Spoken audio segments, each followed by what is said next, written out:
সরকারের তরফ থেকে আবার এক ভয়ঙ্কর আপডেট। আপনারা যারা যারা অন্নপূর্ণা ভাণ্ডারের টাকা পেয়েছিলেন, হয়তো আপনাদেরকে অন্নপূর্ণা ভাণ্ডারের টাকা আবার ফেরত দিতে হতে পারে। কিন্তু কথাটি হচ্ছে, কাদেরকে এই অন্নপূর্ণা ভাণ্ডারের টাকা ফেরত দিতে হবে। আপনারা কিন্তু সকলেই আজকে ভিডিওটি প্রথম থেকে শেষ পর্যন্ত দেখবেন, না হলে কিন্তু আপনারা বুঝতে পারবেন না যে আপনাকেও টাকা ফেরত দিতে হবে কিনা। তো দেখুন, এখন অনেকের মুখে একটা কথা আপনারা শুনতে পাবেন যে টাকা ফেরত দিতে হবে, টাকা ফেরত দিতে হবে। তো কথাটা হচ্ছে, কাদেরকে টাকা ফেরত দিতে হবে, এই নিয়ে কিন্তু সাধারণ মানুষ অনেকেই ভয় করছে।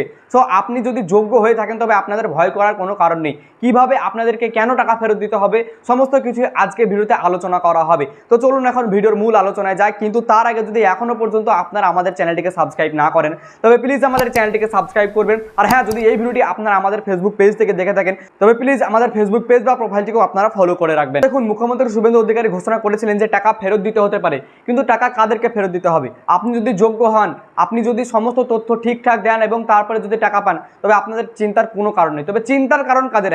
হ্যাঁ, চিন্তার কারণ তাদের যারা যারা ভুল ডকুমেন্ট বা ভুল তথ্য দিয়ে অন্নপূর্ণা ভাণ্ডারের টাকা পেয়েছিলেন, তাদেরকে কিন্তু টাকা ফেরত দিতে হতে পারে, এমনটাই আপডেট উঠে আসছে। তবে এই বিষয়ে আপনারা নিশ্চিন্ত হয়ে যান যে যদি আপনারা ইচ্ছাকৃতভাবে কোনো তথ্য ভুল দিয়ে থাকেন, তবে কিন্তু আপনাদের টাকা ফেরত দিতে হতে পারে। আর যদি আপনারা ইচ্ছাকৃতভাবে কোনো ডকুমেন্ট ভুল বা কোনো তথ্য ভুল না দেন, অর্থাৎ আপনারা যদি কোনো রকম সমস্যায় পড়ে যদি ভুল ডকুমেন্ট দেন বা ভুল তথ্য দেন, তবে কিন্তু আপনাদের কোনো কিছু হবে না, আপনাদেরকে টাকা ফেরত দিতে হবে না। আর কি হবে যদি আপনাদের নাম এই ফাইনাল যে অন্নপূর্ণা ভাণ্ডারের লিস্ট আছে সেই লিস্ট থেকে বাদ দেওয়া হয়?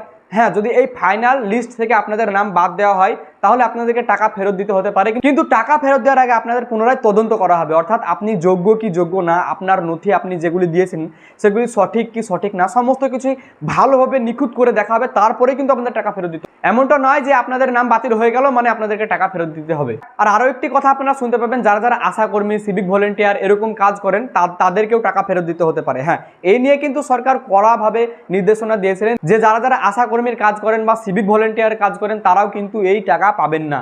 আর কারা কারা টাকা পাবেন না বা কাদের কাদের নাম লিস্ট থেকে বাদ দিতে চলেছে এবং কাদেরকে টাকা ফেরত দিতে হতে চলেছে, যেমন আপনি যদি আয়কর প্রদান করেন বা ইনকাম ট্যাক্স প্রদান করেন, কিন্তু অন্নপূর্ণা টাকা পাওয়ার জন্য আপনি ভুলভাল তথ্য দিয়ে টাকাটা পেয়ে যান, তবেও কিন্তু আপনারা বিপদে পড়তে পারেন পরে। কিন্তু যদি আপনাদের ছোটখাটো মিস্টেক হয়, যেমন আধার কার্ডের মিসম্যাচ, ভোটার কার্ডের মিসম্যাচ, কোনো নামের বানান ভুলভাল এরকম যদি হয়, তবে আপনাদের নাম কিন্তু বাদ যাবে না, আপনারা কিন্তু টাকা পেয়ে যাবেন। আপনাদের নাম ভালোভাবে এনকোয়ারি করা হবে, তারপরে কিন্তু আপনারা টাকা পেয়ে যাবেন। সো আপনারা বৃথায় কিন্তু বিভ্রান্তি হবেন না, আপনাদের নাম কিন্তু সকলের বাদ যাবে না।